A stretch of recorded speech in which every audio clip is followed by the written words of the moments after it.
ان کو ویزے کی ضرورت ہی کوئی نہیں ہوتی ہے, وہ بھی آ جاتے ہیں. اندر سے جو ان کی اپنی آبادی ہے وہ بھی کئی بار حج کرتے ہیں. آپ اگر مکہ شریف میں جائیں کبھی عمرہ کرنے کے لیے تو شام کو جو چھوٹی چھوٹی بچیاں ہیں اسکول کالج کی, وہ سبق بھی یاد کر رہی ہوتی ہیں اور ساتھ ساتھ وہ طواف بھی کر رہی ہوتی ہیں. اس لیے بہت بڑی تعداد میں لوگ آتے ہیں. اب یہ جو اس سارے واقعے کے نتیجے میں, اس سے پہلے کہ میں بات کو تاریخی تناظر میں آگے بڑھاؤں اور کچھ حقیقتیں آپ کے سامنے رکھوں, میں آپ کو یہ دکھانا چاہتا ہوں کہ کچھ حقائق ایسے ہیں جو پاکستان کی ایمبیسی ہمیں نہیں بتا سکی. ایک چارٹ ہے پروڈیوسر صاحب, اس کی طرف اگر آپ آ جائیں تو ہم یہ بات آگے بڑھا سکتے ہیں. اس چارٹ میں سے میں 2 انٹریز آپ کو دکھانا چاہتا ہوں. اس سے پہلے میں آپ کو بتاؤں کہ 30 ممالک وہ ہیں جو سمجھا جاتا ہے کہ سب سے زیادہ حاجی ان میں سے آتے ہیں. ان میں سے ایک ملک پاکستان ہے جہاں سے زیادہ تعداد میں آتے ہیں. اور جو پاکستان کا نقصان بتایا جا رہا ہے, جو ہم نے آپ کو سورسز پہلے بتا دیے, ان کے مطابق 311 لوگ لاپتہ ہیں اور 20 پاکستانی ایسے ہیں جن کی شہادت کی کنفرمیشن ہو گئی ہے اور 17 کے زخمی ہونے کی کنفرمیشن ہے. یہ منا کے سانحے کا وہ ڈیتھ ٹول ہے, وہ زخمیوں کی وہ فہرست ہے جو ہم نے عرب میڈیا سے بھی اور سعودی عرب کی ویب سائٹ سے بھی ڈاؤن لوڈ کیا, وہاں سے ہم نے لیا ہے. اب ایک اور فگر ہے جو بڑا گھبرانے والا فگر ہے, بہت ہی گھبرانے والا.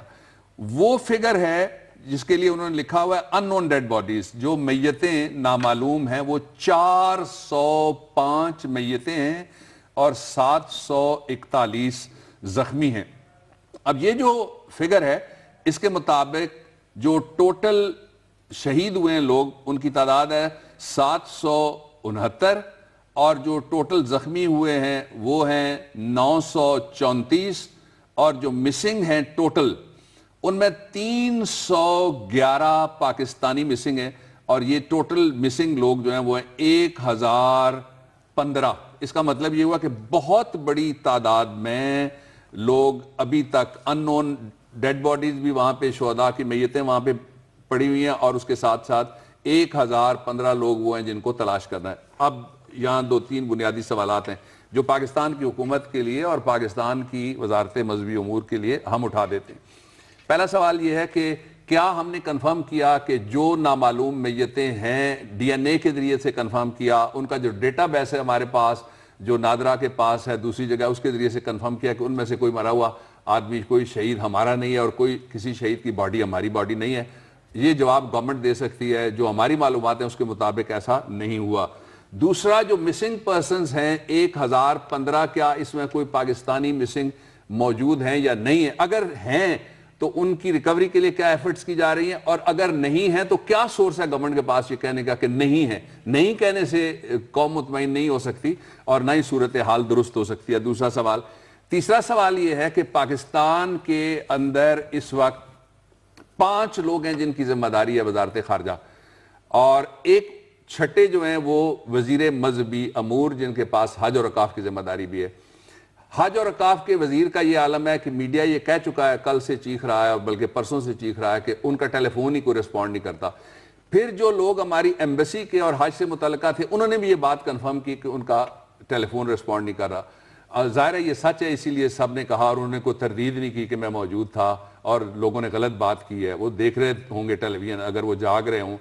دوسری بات یہ ہے کہ وہ وہاں پہ دورے پہ تھے. اگر وہ دورے پہ تھے تو وہ اسپتالوں میں ہونے چاہیے تھے. اگر وہ دورے پہ تھے تو وہ جو ان آئیڈینٹیفائڈ ڈیڈ باڈیز ہیں ان کے پاس ان کو ہونا چاہیے تھا. اگر وہ دورے پہ تھے تو ان کو ڈیٹا بیس کے اوپر بیٹھ کے خود ڈیٹا بیس میں سے نکالنا چاہیے تھا سارا کچھ, اور اس کے مطابق کنفرمیشن ڈیتھس کی ہو رہی تھی, ہونی چاہیے تھی, وہ ان کو کرنا چاہیے تھا سارا سپروائز. پھر جو پاکستان کے امبیسڈر ہیں وہ ہمیں میڈیا میں تو نظر آئے لیکن موقع پہ کسی جگہ پہ لوگوں کو نظر کوئی نہیں آئے. اس کے بعد 2 لوگ اور ہیں جن کی ذمہ داری ہے, جن کو پرائم منسٹر آف پاکستان کہتے ہیں اور سیکرٹری خارجہ کہتے ہیں. پرائم منسٹر آف پاکستان نے ترجیح دی, وہ کہتے ہیں نا سدھارے شیخ کعبہ کو, ہم انگلستان دیکھیں گے, وہ دیکھے گھر خدا کا, ہم خدا کی شان دیکھیں گے. وہ خدا کی شان دیکھنے کے لیے انگلستان گئے ہوئے تھے عید پہ. جب اتنا بڑا کیسٹرٹراف ہوا تو وہاں سے وہ آسانی کے ساتھ چند گھنٹوں میں اپنے جیٹ کے ذریعے سے پہنچ جاتے. وہ سعودی عرب کے خادم حرمین شریفین کنگ سے ملتے, وہ وہاں جا کے حج اور اوقاف کے لوگوں سے ملتے, وہ وہاں جا کے ایمرجنسی سروسز سے ملتے, وہ خود سپروائز کرنے کے لیے گھنٹہ آتے. اگر وزیر اعظم تو فرق پڑتا. بہرحال انہوں نے یہ پسند کیا کہ وہ پاکستان کی میتوں کے ساتھ، پاکستان کے زخمیوں کے ساتھ کھڑے ہونے کے بجائے انہوں نے کہا کہ جی امریکہ میں میری کچھ تقریریں ہیں جو نہ یہاں ہیں نہ وہاں ہیں، نہ جن کا کوئی مطلب ہے، نہ جن کا کوئی اس وقت کوئی تناظر ہے جس میں وہ تقریریں ضروری ہوں۔ ایک آدھ ابھی آپ تھوڑی دیر پہلے سن بھی رہے تھے ٹیلی ویژن اسٹیشن سے، آپ نے دیکھ لیا ہوگا کہ وہ کیا تقریر تھی اور کتنی ضروری تھی مرنے والوں کے اور زخمی ہونے والوں کے اور غمزدہ خاندانوں کے مقابلے میں، کہ ان کے ساتھ کھڑا ہو کے وہ بولیں اور یہاں نہ واپس آئیں۔ اچھا، ایک اور پہلو اس کا، وزیر اعظم، میں یہ بات ایک سے زیادہ دفعہ کہہ چکا ہوں پبلکلی بھی، دہرا دیتا ہوں اختلافی نوٹ میں، کہ وزیر اعظم کے پاس جو وزارت خالی ہو ریزیڈیو پاورز ان کے پاس ہیں، بقیہ وزارتیں ان کے پاس آ جاتی ہیں۔ اس لیے پاکستان کے وزیر خارجہ نواز شریف صاحب ہیں، کوئی اور نہیں ہے۔ سیکرٹری خارجہ ہیں اعزاز صاحب، وہ واپس آ جاتے ہیں، ان کو بھیج دیا جاتا، چند گھنٹے کے لیے بھیج دیا جاتا، لیکن وہ بھی نہیں واپس آئے۔ پھر دو لوگ اور ہیں جن کی یہ ذمہ داری ہے کہ ان دونوں کی غیر موجودگی میں یا ان ایڈیشن ٹو دیم وہ بھی پاکستان کی وزارت خارجہ کے اوپر بیٹھے ہوئے ہیں، تنخواہیں لے رہے ہیں، ان کے پاس مراعات ہیں، ان کے پاس وزیر کا پروٹوکول ہے، ان کے پاس گاڑیاں ہیں، ان کے پاس بنگلے ہیں، ان کے پاس تنخواہیں ہیں۔ اچھا، وہ کون صاحب ہیں جی؟ ایک ہیں سرتاج عزیز صاحب ہیں، سرچار عزیز صاحب لوگ ان کو کہتے تھے جب وزیر خزانہ تھے، اور وہ بھی نہیں گئے جی۔ ایک اور کون ہے؟ فاطمی صاحب ہیں جی، وہ بھی نہیں گئے۔ ان کی بیگم صاحب ابھی ایم این اے ہیں، وہ پارلیمنٹ کا حصہ ہیں، جوابدہی کا احساس ہونا چاہیے تھا، لیکن وہ بھی وہاں تشریف لے کے نہیں گئے۔ یہ جو اسکیل آف پریفرنسز ہے کہ پاکستان کے عوام پاکستان کی حکومت کی کس درجے کی ترجیح کے اوپر ہے، اس سے یہ اس کا اظہار ہوتا ہے۔ اچھا، اس کا ایک اور پہلو ہے، وہ نہ کہیں میں چھوڑ دوں آپ کو بتانا، وہ یہ ہے کہ اس وقت جو کنٹری لارجسٹ، جو ممالک لارجسٹ حاجی بیچتے ہیں، حاجیوں کی سب سے بڑی تعداد جہاں سے جاتی ہے، ان میں سب سے پہلے نمبر پہ ہے انڈونیشیا، مسلم ملکوں میں سے، دوسرے نمبر پہ ہے پاکستان، تیسرے نمبر پہ انڈیا۔ انڈیا کی آبادی بہت زیادہ ہے مسلمانوں کی، پھر بنگلہ دیش، پھر Nigeria, Egypt, Iran, Turkey, Algeria اور موراکو۔ یہ جو پاکستان کا نمبر ہے، اس کا مطلب یہ ہوا کہ ہماری تیاریاں انڈونیشیا کے بعد سب سے زیادہ منظم ہونی چاہیے، اور ہمارے پاس سارے فیکٹس اینڈ فگرز بھی ہونی چاہیے۔ اچھا، اب ایک اور اس پہ میں بات آپ سے شیئر کر لوں، وہ یہ ہے کہ وہ جو عمرہ کرانے کے ایک ٹریڈیشنل وہاں پہ روایت رہی ہے، جس طرح کلید کعبہ ہے، رسول اللہ صلی اللہ علیہ وآلہ وسلم پر ہماری ہزار جانیں قربان، جب تشریف لے کے فتح مکہ والے دن تو اس قبیلے کو خدشہ پیدا ہو گیا کہ شاید آج کعبے کی کلید چابی ہمارے ہاتھ سے چلی جائے گی، اور آپ نے بلا کے، جب بت سارے گرائے، توڑے، ہٹائے، جلائے جا چکے، تو آپ نے بلا کے کعبے کی چابی ان کے سپرد کی۔ میں نے پہلے کہا کہ ہم ایک سعودی عرب کو ایک انڈیپینڈنٹ ساورن برادر اسلامی ملک ہے، اس کے احترام کے بعد ہم چونکہ سٹیک ہولڈر ہیں۔ میں نے سٹیک ہولڈر کس طرح سے، میں نے فیکٹس اینڈ فگرز یہ سعودی گورنمنٹ کے آپ کے سامنے رکھ دیے کہ انڈونیشیا کے بعد پاکستان دوسرا ملک ہے، حالانکہ انڈیا میں جو مسلمان ہیں ان کی آبادی پاکستان کی آبادی سے بھی زیادہ ہے، اس کے باوجود ہمارے حاجی زیادہ ہوتے ہیں۔ میں سٹیک ہولڈر ملک ہوں، اس لیے سٹیک ہولڈر کی حیثیت سے میں یہ بات کہنا چاہتا ہوں، ایک کام کرنے کی ضرورت ہے۔ وہ کام یہ ہے کہ 10-15 دن کا تربیتی پروگرام، جس میں سعودی گورنمنٹ بھی ہو، جس میں متعلقہ ملک بھی ہو، اور وہ بڑے ممالک، یہ ممالک کی لسٹ میں نے آپ کو دے دی، یہ لسٹ آپ کی ہے، ہماری نہیں ہے، یہ سارے کے سارے ہوں، ان کے ساتھ بیٹھ کے لوگوں کی حج کی تربیت کا پروگرام ایسا تیار کیا جائے کہ جب مختلف کلچر والے لوگ، مثال کے طور پہ ہم لائن توڑنا پسند کرتے ہیں، جو برطانیہ میں رہنے والا مسلمان ہے وہ لائن میں کھڑا ہونا پسند کرتا ہے، کوئی دھکا مارنے والے ہیں، کچھ دھکے کھانے والے ہیں، اس لیے ہمیں ایک کوڈ یہ بنانا پڑے گا تربیت کا، جس میں جب ایکٹ کرنے کا ٹائم آئے، یعنی کوئی قدم اٹھانے کا ٹائم آئے یا ری ایکٹ کرنے کا ٹائم آئے، کوئی ایمرجنسی آ جائے تو اس کو کس طرح سے میٹ کرنا ہے، اس کا ٹائم آئے تو وہ سارے مل کے اس کو پھر ری ایکٹ کریں۔ میں آخری بات اس سانحے کے حوالے سے یہ کہنا چاہتا ہوں کہ اس میں کوئی کسی حکومت کا قصور نہیں ہے، کوئی کسی شخص کا قصور نہیں ہے، قربانی ہم سے قربانی مانگتی ہے۔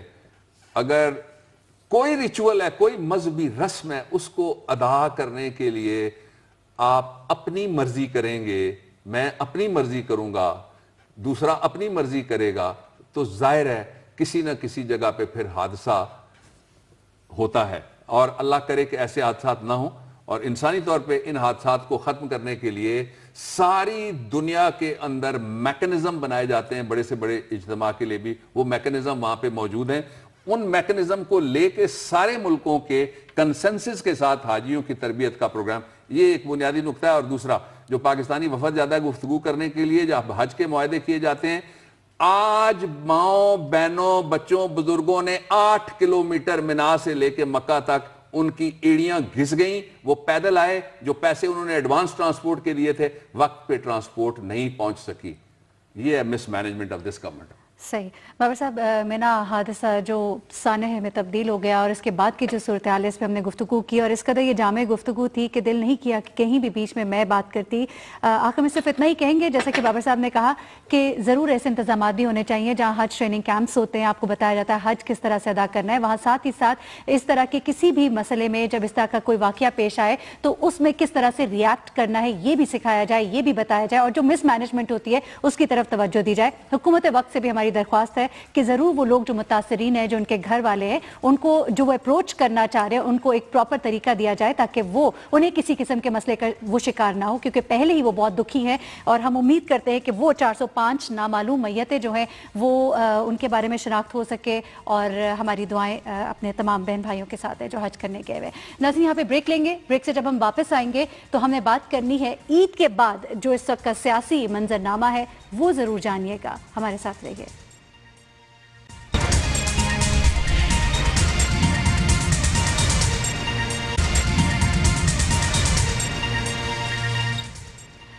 ویلکم بیک ناظرین. عید کے بعد سیاسی صورتحال کیا ہے یہ بھی جان لیتے ہیں. بابر صاحب، کیا آپ دیکھ رہے ہیں اس وقت سیاست میں کیا ہونے جا رہا ہے؟ دیکھیے، سیاست میں ایک تو نجومیوں کی بات ہے، میں کسی کا کاروبار نہیں خراب کرنا چاہتا.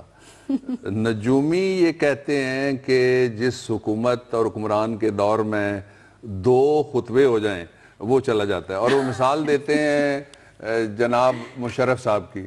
اب میں نہیں کہنا چاہتا کہ کون جا رہا ہے اور کب جا رہا ہے اور کس طرح سے جا رہا ہے، یہ کام میں نجومیوں پہ چھوڑ دیتا ہوں.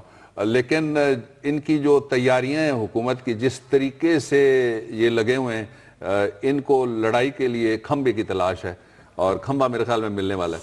دوسرا اس کا پہلو یہ ہے کہ 4تھی وکٹ جو عمران خان کی ہے اس کا کیس آ رہا ہے اب عید کے بعد. وہ کیٹیگری آف کیسز اس میں ہے جس میں وہ لگ رہا ہے. وہ کیس ٹیکنیکلی نیچے سے ناک آؤٹ ہوا پی ٹی آئی کے خلاف، اور اس کو میرٹ پہ سنے جانے کی ریکویسٹ کی جا رہی ہے سپریم کورٹ آف پاکستان سے. یہ سیاسی منظرنامے میں یہ ایک بہت بڑی وکٹ ہے، جس کی ظاہر ہے اگر یہ وکٹ گرتی ہے تو پھر بہت ساری اور چیزیں بھی اس کے ساتھ گریں گی. چوتھا یہ ہے کہ دھرنا آ رہا ہے ایک اور اس دھرنے کے ذریعے سے جو الیکشن کمیشن آف پاکستان ہے اس کی صفائی مانگتی ہے اپوزیشن. اس میں تقریباً ساری اپوزیشن کی آواز اکٹھی ہو گئی ہے. اچھا، اگلا یہ ہے کہ مجھے شیخ رشید ملے تھے.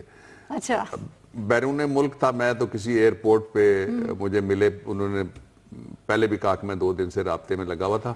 تو ان کے پاس بھی بڑی فائلیں ہیں، وہ مقدمات دائر کرنا چاہتے ہیں، اور اگر وہ مقدمات دائر ہوئے، کچھ ان میں سے مقدمات انہوں نے مجھ سے ڈسکس بھی کیے.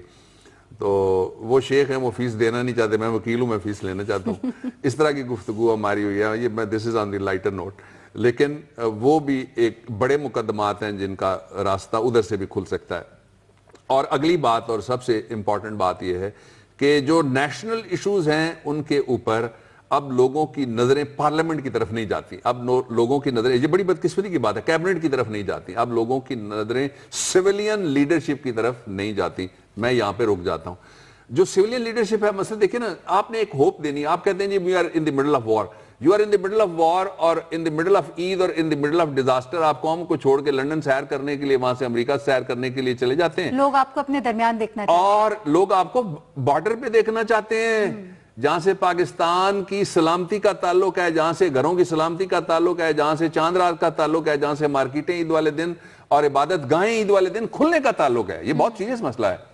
اچھا، ایک آخری بات جو سیاسی منظرنامے پہ ہے وہ یہ ہے کہ کچھ الائنسز کے لیے بات چیت بھی ہو رہی ہے، اور یہ فیصلہ ہو جانا ہے کہ کیا اس الیکشن کمیشن کے نیچے سیاسی جماعتیں قبول کریں گی جو لوکل گورنمنٹ کا الیکشن ہے وہ، یا وہ قبول نہیں کیا جائے گا. اس کے بعد ایک اور جس کا تعلق سیاست کے ساتھ بھی ہے, بین الاقوامی سیاست کے ساتھ ہے, وہ ہے امریکہ کے 2 دورے جن کا آپ نے آغاز میں ذکر کیا. ان میں سے پہلا دورہ ہے وزیر اعظم صاحب کا. وزیر اعظم صاحب کے پاس ایک بریف ہے. وزیر اعظم صاحب نے جو 2-3 ملاقاتیں بڑے لوگوں کے ساتھ کی, اس میں جو بریف ان کے پاس تھا, اٹ واز ویری پور. وہ بریف تھا ہی نہیں. وہ یعنی کوئی عام وکیل کیا, کوئی نالائق وکیل بھی اس بریف کو ہاتھ ہی نہیں لگائے گا. چٹیں ایسی لکھی ہوئی تھی جن کو وہ پڑھ بھی نہیں سک رہے تھے پراپرلی. پتہ نہیں ان کو جلدی میں دی گئیں یا اینک ساتھ مناسب ان کے پاس نہیں تھی. لیکن اس دفعہ ان کے پاس جو بریف ہے اس کا تعلق پاکستان کی شرح کے ساتھ ہے. وہ پاکستان کا سب سے اہم مسئلہ ہے کشمیر, جس کے لیے ہم نے جنگیں لڑی, جس سے ہم نے شہادتیں دی, جس کے لیے ہم نے گھر لوٹائے, جس کے لیے کشمیری بہت لمبے عرصے سے جد و جہد کر رہے ہیں آزادی کے, اور ہم ان کے ساتھ ہیں. دوسری طرف انہوں نے جو سلیکشن کی ہے, جس طریقے سے جن جن جگہوں کے اندر جا کے وہ خطاب فرما رہے ہیں, ان میں کوئی بھی ایسی جگہ امپورٹنٹ نہیں ہے جس کا کوئی امپیکٹ کریٹ ہو سکے ان کے دورے پہ, یا ان کی جو سائیڈ لائنز کے اوپر جو میٹنگ ہونی ہے ان کے بارے میں بھی کچھ کلیئر نہیں ہے کہ وہ کس کے سائیڈ لائن کا مطلب یہ ہے کہ جب اقوام متحدہ کا اجلاس ہوتا ہے تو وہاں جو ایک دوسرے سے مختلف ملکوں کے حکمران یا ایک دوسرے سے مختلف ملکوں کی حکومتوں کے جو حکمران ہیں وہ جب ملتے ہیں, ریاستوں کے سربراہ ہیں وہ ملتے ہیں, تو اس کو سائیڈ لائن کی ملاقاتیں کہا جاتا ہے. اچھا, عید کے بعد کا جو سب سے امپورٹنٹ ایونٹ ہو جانا ہے آگے چل کے, وہ یہ ہے کہ ایک طرف وزیر اعظم گئے اور دوسری طرف جوائنٹ چیف آف سٹاف بھی امریکہ کے دورے پہ گئے. وہ ایک ایسے دورے پہ گئے جہاں 20 ممالک کے لوگ آئیں گے. وہ ایک ایسے دورے پہ گئے, اس سے پہلے بھی آپ کو یاد ہے کہ وزیر اعظم بھی گئے تھے اور جنرل رائل شریف بھی گئے تھے. رائل شریف والا دورہ ان ڈیپتھ دورہ تھا اور وزیر اعظم والے دورے کے اوپر میں تبصرہ کر چکا ہوں. اس لیے جو امپیکٹ بننا چاہیے, اب نواز شریف اپنی پرفارمنس کے ذریعے سے, اپنے جذبہ ایمانی کے ذریعے سے پچھلی ساڑیاں بھول جائیں. نواز شریف صاحب ساری کی ساری برفیاں پھینک دیں کہیں اپنے دل سے. نواز شریف صاحب جو انہوں نے ایک دفعہ یہ بھی, یعنی جس ملک کا وزیر اعظم یہ کہہ کے جائے پاکستان کے شرح کا کیس لڑنے کے لیے, میں تو اس کو دعائی دے سکتا ہوں, ملک کے اس کے لوگوں کے لیے دعائی کر سکتا ہوں, اور وزیر اعظم کو بھی دعا دے سکتا ہوں, نیک خواہشات کا اظہار کر سکتا ہوں, جنہوں نے یہ کہا وزیر اعظم بننے کے بعد کہ جی ہم اندر سے تو ایک ہی ہیں, درمیان میں لکیر شیر ہے تھوڑی سی. تو یہ پاکستان کے شارع کے کشمیر یہ کوئی ایسی ویسی لکیر نہیں ہے جس کو لائن آف کنٹرول کہا جا سکے, اور یہ پاکستان کی شرح کا سوال ہے. اچھا بابر صاحب, وزیر اعظم ہیز نو آپشن ٹو فیل. ٹھیک ہے, آپ نے ایک بات کہی, آپ نے کہا کہ جو انہوں نے بریف کیا وہ کوئی ایسا خاص بریف نہیں کیا. آپ نے یہ بھی کہا کہ وہ جن جن جگہوں پر گئے وہ کوئی ایسی خاص جگہ ہی نہیں تھی جو کوئی خاص پیغام دیتی. تو کیا یہ کوئی ان کی غلط پلاننگ تھی یا کوئی مقصد تھا کوئی پیغام دینا؟ ٹیم ہے جی بڑی زبردست قسم کی, اور اس ٹیم کو بتایا گیا ہے کہ انڈیا کے ساتھ ہر قیمت پہ بہت اچھے ہم نے تعلقات رکھنے. اب تعلقات کی نوعیت کبھی انہوں نے ڈیفائن قوم کے سامنے نہیں کی.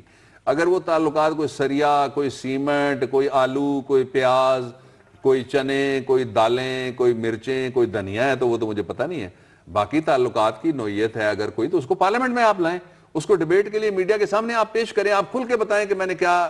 اور یہ چاہیے تھا کہ ایک بائی پارٹیزن ڈیلیگیشن ساتھ جاتا, 4-5 جو عام سیاسی جماعتیں ہیں ان کا ڈیلیگیشن وزیر اعظم لیڈ کر کے جا رہا ہوتا, اور وہ ڈیلیگیشن جا کے جب اقوام متحدہ کی گیلری میں بیٹھتا یا اقوام متحدہ کی سیٹوں پہ بیٹھتا جہاں پہ ڈیلیگیشن دوسرے ملکوں کے, تو اس کا ایک امپیکٹ ہوتا کہ پاکستان کی پوری قوم بیکنگ دے رہی ہے. پاکستان کی پارلیمنٹ سے جوائنٹ سیشن کر کے 1 گھنٹے میں قرارداد لی جا سکتی تھی جانے سے پہلے. لیکن اگر تیاریاں یہ ہوں گی, آپ کے گلو پارٹی مشیر ہیں, تو پھر اللہ رحم کرے آپ پہ. میں اس سے آگے میں کوئی نا امیدی کی بات نہیں کرنا چاہتا, لیکن جو اوفا میں جس کوفہ کا مظاہرہ کر کے وزیر اعظم واپس آئے, وہ ہمارے گلے سے کیا امریکہ کے اندر جا کے اتر سکے گا, یہ دیکھنے والی بات. ٹھیک ہے. اور بابر صاحب, بان کی مون کے ساتھ جو اس وقت میٹنگ چل رہی ہے, وزیر اعظم صاحب کی اسحاق ڈار بھی ان کے ساتھ ہیں, تو یہ بھی کسی اہمیت کے حامل ہے؟ بڑا کوئی مذاق ہو سکتا ہے کہ اسحاق ڈار ساتھ ہیں؟ ان کو کیا پتا ہے فارن افیئرز کا, ان کو اتنا ہی فارن افیئرز کا پتا ہے جتنا مجھے ٹینک چلانے کا پتا ہے, بھی ان کے ساتھ, یا جتنا میرے پروڈیوسر کو جہاز اڑانے کا پتا ہے. یہ یوں نہ کریں نا, قوم کے ساتھ مذاق ہی کرنا ہے تو عید کے موقع پہ مذاق چھوڑ دیں. کافی مذاق 3 دنوں میں مزاحیہ اداکار بیٹھے ہوئے تھے کافی سارے. اچھا, اب ایک اور ایشو ہے جو اس سے بھی امپورٹنٹ ایشو ہے, لیکن وہ انٹرنل ہے. انٹرنل اس طرح سے ہے ود ہولڈنگ ٹیکس. کچھ معلومات ایسی ہیں جو ود ہولڈنگ ٹیکس کے اوپر سامنے نہیں آ سکی, وہ میں جلدی میں رکھ دیتا ہوں. جی, پہلے ود ہولڈنگ ٹیکس کے نتائج. جی, ود ہولڈنگ ٹیکس کرے گا کیا یہ میں اور کر کے آ رہا ہے وہ بتا دیتا ہوں. جو 400 ارب روپے کا گورنمنٹ کی ایجنسیز کا کلیم یہ ہے کہ صرف کھالوں کا کاروبار ہوا ہے.